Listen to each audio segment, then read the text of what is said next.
Dobar vam dan, dragi ljudi, i dobrodošli na moj kanal. Danas govorimo o temi koja tiho boli, jer kad se ponovi 2-3 puta čovjek se često počne pitati jesam li ja naivan, jesam li ja problem, jesam li ja osuđen uvijek na krive ljude i je li problem u meni.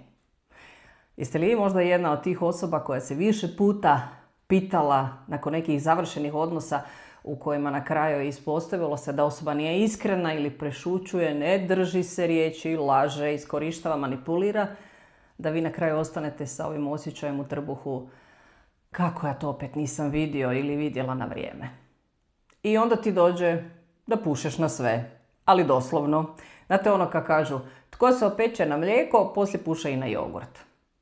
Ako ste se prepoznali u ovim pričama i ovim rečenicama, ostanite sa mnom, jer ovo nije video u kojem ću ja vas učiti kako da se zatvorite, nego ovo je video u kojem ću vam pomoći da ipak ostanete otvoreni, ali da više ne ulazite u odnose kada nemate kočnice i kada ne možete prepoznati loš odnos, nego da naučite drugačiji način.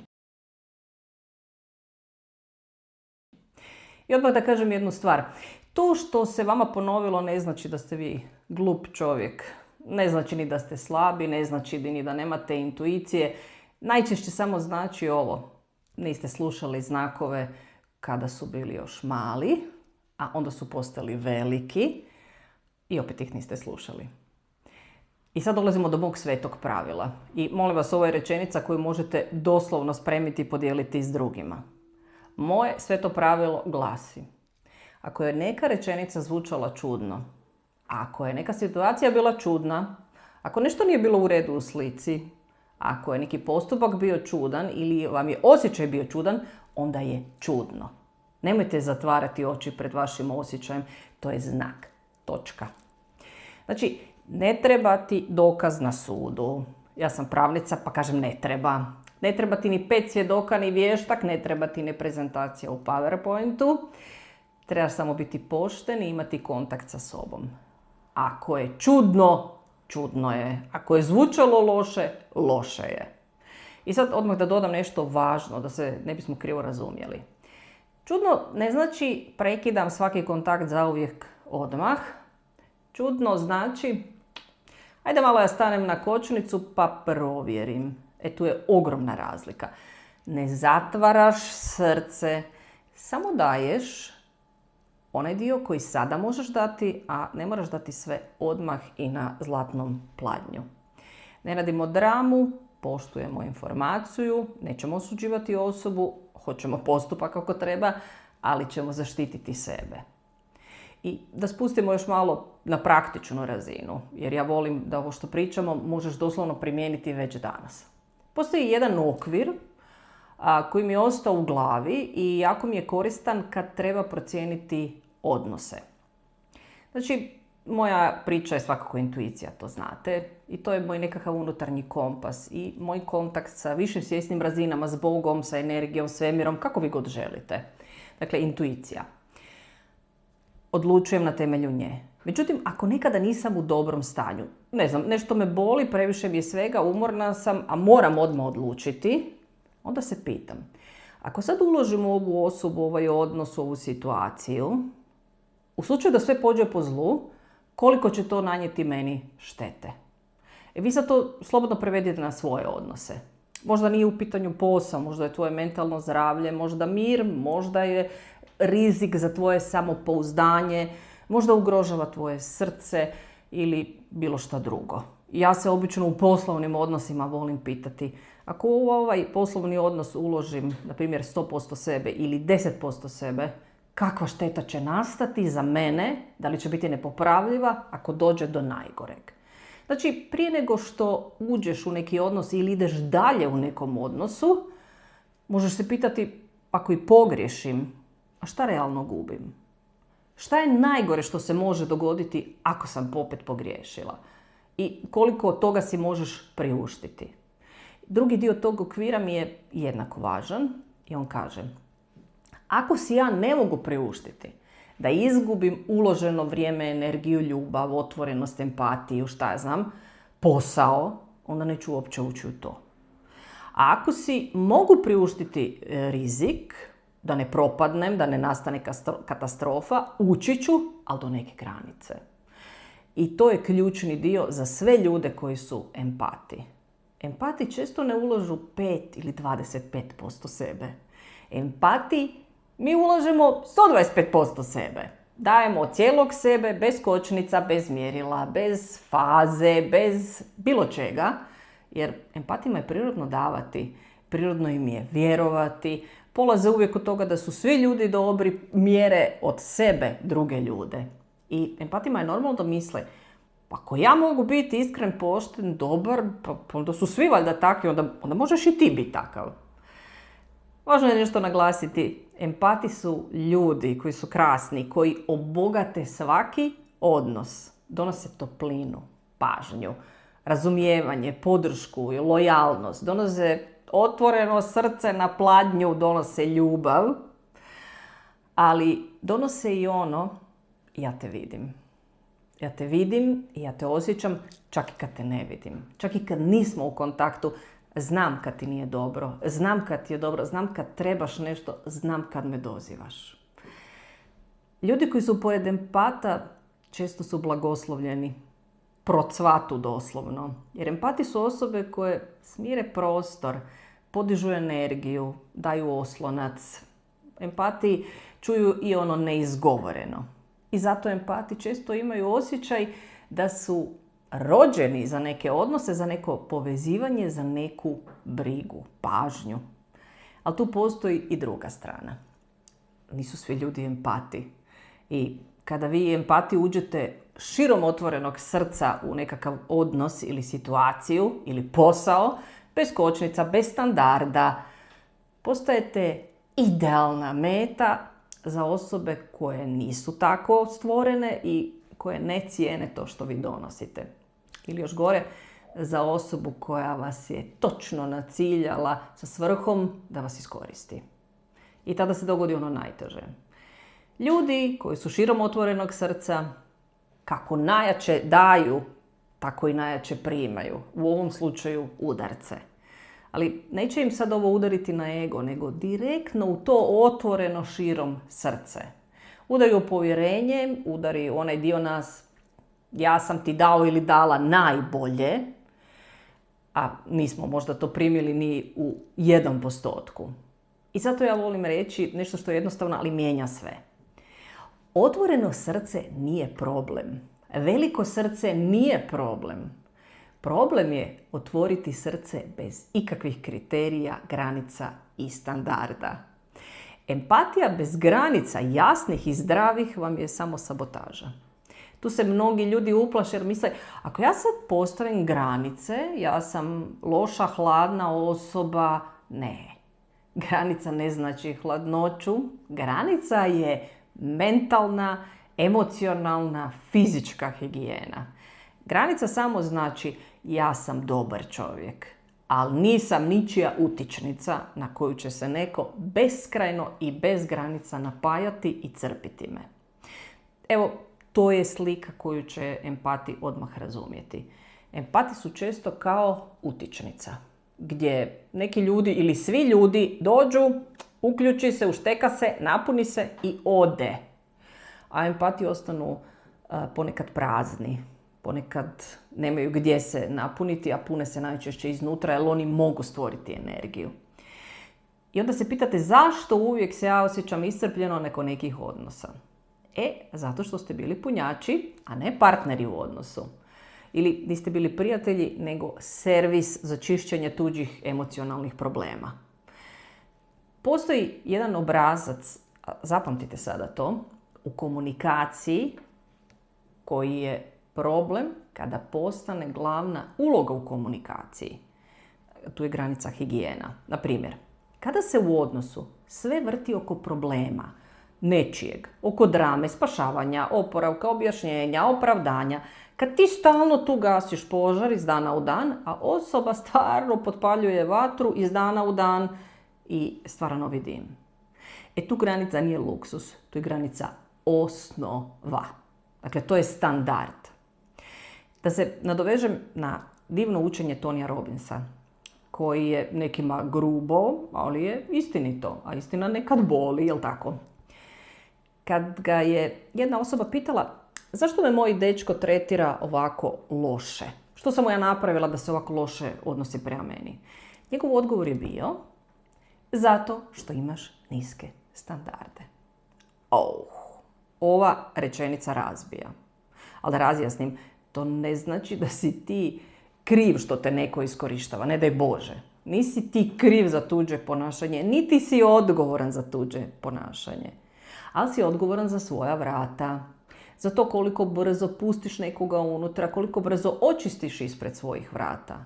Za to koliko dugo toleriraš nešto što ti nije dobro. Ljudi te tretiraju prema standardu koji ti toleriraš, standardu koji si ti postavio, prema granicama koji si ti odredio. I reći ću jasno, jer ovo je jedan od možda najvažnijih dijelova današnjeg videa. Standardi ne vrijede samo za ljubavne odnose, vrijede i za prijatelje, i za suradnike. Vrijede i za posao, pogotovo za posao. Vrijede i za one ljude kojima daješ priliku da uđu u tvoj krug, kojima daješ svoj ugled, svoje ime, svoj kontakt, za koje ćeš ti na neki način jamčiti, garantirati. Samo ti ne daješ ti svoje ime, potvrdu, pomoć ili svoj možda brand svakome. Trebaš znati da se to daje samo onima koji imaju isti standard kao i ti. Da prevedemo na privatni život. Ne moraš dati i ne trebaš dati svoju lojalnost svakome, pristup svom srcu svakome. Ne daješ ni pristup svojoj energiji svakome. Dapače, nekad ćeš ju vrlo povući natrag prema sebi, svoju energiju. Možeš biti ljubazan i trebaš biti sa svima. Nikad ne znaš kakav je dan nekome bio, ali ne moraš biti blizak sa svima. I to nije hladnoća, to je emocionalna zrelost, to je prihvaćanje da nismo svi isti. I da se vratimo na moje sveto pravilo, jer tu ljudi često padnu. Osjetiš ti da je nešto čudno, da te neko iscrpljuje ili da nešto prešućuje i osjetite vi onaj mali signal, ali ga pregazite. Zašto? Jer ne želite ispasti teška osoba, ne želite ispati osoba koja nije podržavajuća ili je paranoidna, čujem neke glasove, čudno mi je nešto, a ne želiš ispati osoba koja racionalizira, a tamo je neko ko ti se jako sviđa, pa malo popustiš. I zato je važno i vrijedi i za osjećaj. Ako je bilo čudno, čudno je. Ako je bilo neobično, neobično je. Ako je zvučalo kao ljubomora, vjerojatno i je ljubomora. Šta znači taj čudan osjećaj? Kako ćete ga prepoznaš? To je kad ti se smiješ, a tu te steže ili ti je knedla u grlu. Kad te neko zagrli, a u tebi sve nešto vrišti. Kad ti neko kaže nešto lijepo, a tebi se samo sva energija ispustila. Ili kad izađeš iz nekakvog odnosa i razgovora, ideš prema kući i osjetiš umjesto mira zbunjenost i težinu. Kad se uhvatiš po 100. put da misliš, ma sam ja sad pretjerala, sam ja krivo shvatila. Ne, to ti je sve bila informacija. Ako gledaš u neku sliku i na toj slici ti nešto izgleda totalno krivo, to je zato što je nešto totalno krivo. Zdravi odnosi ti donose mir, razumijevanje, radost i strast, ali temeljno mir. I to čudno nije panika, nije stres. To je intuicija koja ti je šapnula, ajde ti to malo provjeri. Konkretno, koji su najčešći signali koji empate ignoriraju u početku? Prvo, nedosljednost. Naprimjer, postoji razlika između riječi koje su vam izgovorene i dijela koja su slijedila nakon toga. Jednostavno se ne poklapaju. Osoba priča jedno, a radi drugo. Naprimjer, a ti si meni najvažniji ili najvažnija i onda nestane na 3 dana, ne čujete i ne vidite tu osobu. Ja sam jako ozbiljna, a stalno izbjegava nekakav važan razgovor. Ili neko kaže, ja sam iskren. I uvjeravate, zašto me uvjeravaš ako si iskren? I onda ga hvataš da ti prešućuje neke sitne stvari ili da je nešto radio ti iza leđa. Nedosljednost je uvijek jako, jako važan znak. Ne mora odmah značiti kraj, ali malo usporite, otvorite oči i uključite svoje signale. Drugo, prebrzo zaključivanje. Ono kad nakon par dana već ide priča kao da ste vi sudbina, to smo mi, vi ste spas jedan za drugom, ili kad meni alergija iskoči kad kaže mi smo plamenovi blizanački. Treba vremena da se razvije dubina. Dubina odnosa se ne razvija u 4 dana. Treće, testiranje granica. Sitne laži, manipulacija, okretanje priče, umanjivanje tvojih osjećaja ili gaženje tvojih osjećaja i 100 drugih crvenih zastava, rečenica koje su vrlo često alarmi na koje se trebate i vi upaliti sa svojim osjetilima. Naprimjer, kad netko kaže, ajme što si ti preosjetljiva, ne dramatiziraj. Ne mi govoriti ne dramatiziraj, jer moji osjećaji nisu lažni, nego su stvarni. To ti nije komentar, to je pokušaj da neko uvali sumnju u vas. Ili druga situacija, da ti si to krivo shvatila. Ti si krivo shvatila moje riječi. Ok, može biti, dogodi se, ali ako se ponavlja, onda je to obrazac, a ne krivo razumijevanje. Ili kad vam netko kaže, nemoj sad mi dramatizirati. To je način da vas ušutka. A mi empati tu najčešće napravimo ono što zovemo spašavanje atmosfere. Dobro, čekaj, ajde da se objasnimo, molim te smiri se, evo sve ćemo riješiti, bit će sve dobro. Ajme meni. I ja sam to napravila više puta, a voljela bih da nisam. Voljela bih da sam napravila suprotno. Da nisam išla neke odnose spašavati, nego da sam mogla istupiti iz problema, staviti ga po strani neko vrijeme, promatrati, raditi svoj posao i onda gledati što ta osoba napravi kad joj mirno kažeš, meni ovo nije sjelo, ovakav način razgovora mi ne odgovara, ovo mi je bilo čudno, ili jednostavno kažete, čula sam to što si rekao, ali za mene to nije tako, ne rezonira sa mnom, moja duša je potpuno mirna i ne osjećam da sam napravila ništa krivo. Zdrava osoba će reći, ok, želim razumjeti, objasni mi, hajde da razgovaramo. Nezrela i manipulativna osoba će se naljutiti, okrenuti priču, dramu, uvrijediti se, nestaće ili ćete kazniti tišinom. A i to ti je isto važna informacija. Ključno. Koliko rizika želiš uložiti u odnos, a da se ne zatvoriš prema svijetu, toliko ćeš dalje uložiti u nastavak tog razgovora ili odnosa. Odgovor je možda najbolji, ulažite u fazama. Ne kažem 100% da treba da se pokaže karakter, nego ponekad je dovoljno i puno manje uložiti da vidite kakvi su ljudi. Povjerenje se gradi kroz vrijeme. Ne kroz jednu veliku gestu, ne kroz 10. buket cvijeća, ne kroz romantični vikend, ne kroz jedan oprosti nakon nekakve loše situacije, nego kroz dosljednost, kroz ponavljanje, kroz duži vremenski period. Kroz sposobnost da prihvati čovjek svoju pogrešku, da shvati da nije idealan i da je napravio pogrešku i da se može iskreno pokajati i ispričati. I to je ono što empati moraju naučiti. Ne gledajte priču, gledajte ponavljanje priče. Koliko puta u takvim situacijama se ponašala osoba A, a koliko B. I koliko ćete vi od tih 25% rizika htjeti uložiti ili se vraćate na 100. Ne trebamo sve dati odjednom.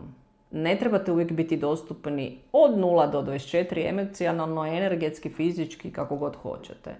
Ne morate odmah davati sve svoje privatne informacije jer manipulatori silno žele vas upoznati u trenu. Ne dajte odmah sve svoje resurse, energiju, kontakte, znanje, vrijednost, nego dajte pristojnost, dajte vrijeme, prisutnost, razgovor, dajte šansu osobi, pa ako treba i drugu šansu. Svi pogriješimo i vjerujem da smo mnogi od nas dobili drugu šansu. Ali nemojte preskakati faze. Pa odmah uskočiti u vječnu ljubav i, poslovno partnerstvo nakon 3 sata razgovora ili nakon što vam se osoba toliko svidjela da ste se zaljubili u nju. Jer kad preskačete faze, vi ne gradite odnos, nego gradite ovisnost o osjećaju. Negdje vam je lijepo, s nekim vam je lijepo. Da zatvorimo temu. Zatvaranje srca nije rješenje. Zatvaranje je zapravo često reakcija na traumu, na prošlo nekako loše iskustvo. To je ono, nikad više. A ispod toga zapravo može biti, ja samo ne želim više bol. Molim te, nemoj me više povrijediti. Ono mi je prethodnih 5 puta bilo dovoljno. Rješenje nam je u selekciji, rješenje nam je u standardima. Ne zatvarati srce apsolutno, naravno kad se oporavimo, nego postati malo selektivan. Kroz standarde. I standardi nisu kazna drugima, ne daj Bože. Standardi su i za nas i za druge. To je higijena kroz nekakav život. Odgovorite sebi na nekoliko pitanja sada, pa možda ćeš, kad upoznaš nekog novog, bez drame, bez paranoje, sebi moći odgovoriti tko je ta osoba. Nakon kontakta sa tom osobom, da li se osjećate mirnije ili nemirnije? Da li osjećate se više u sebi kao ja ili se prilagođavate toj osobi da bi vas zavoljala? Osjećate li da možete reći ne bez straha ili se suzdržavate? Poštuje li ta osoba mene i kad dobije taj ne? I možda i najveći test. Kako reagira osoba kad postavim granicu? Znajte da zdrava osoba poštuje granice. A možda će se naljutiti, možda će biti loše neko vrijeme, ali će se vratiti i reći ok, razumijem te. Nezrela osoba pokušava stalno rušiti granice. 1.000.000 puta. I onda se vraćamo na početak. Ako je rečenica čudna, i zvučala je čudno, ona je čudna. Baš kao i situacija, baš kao i postupak, baš kao i osjećaj koji ste imali. I zato nemojte zatvarati oči ako ste već zbog boli zatvorili srce. Držite vaše oči otvorene, imajte vaša osjećaje i osjetila otvorene. I na kraju da vam dam zadatak da odmah malo proradite ovo što smo danas radili. Zadatak je da napravite provjeru. Zadatak je da napravite usporavanje, standarde i granice, jer to je sve zaštita za vas u sadašnjim i budućim odnosima. Dakle, vježba. Pogotovo za one koji su skloni racionalizaciji. Kad uhvatiš sebe da kažeš možda pretjerujem, možda to nije baš tako, možda je ta osoba skroz ok. Zaustavite se i pitajte sami sebe. Da li je ovo moj brat, moj stric, moj prijatelj? I ako bi to oni bili, da li bih rekla da pretjeruju? Da li bi, da je ovo moj sin, rekla trebam se tu zaštititi? Jer mi smo često najslabiji, često smo prema sebi najslabiji. A prema drugima mi smo kao bili pametniji. Da završim s jednom rečenicom koju volim. Ne želim biti tvrda osoba, želim biti mudra osoba. I zato ne zatvarajte srce, nego birajte kome ga i koliko otvarate u fazama.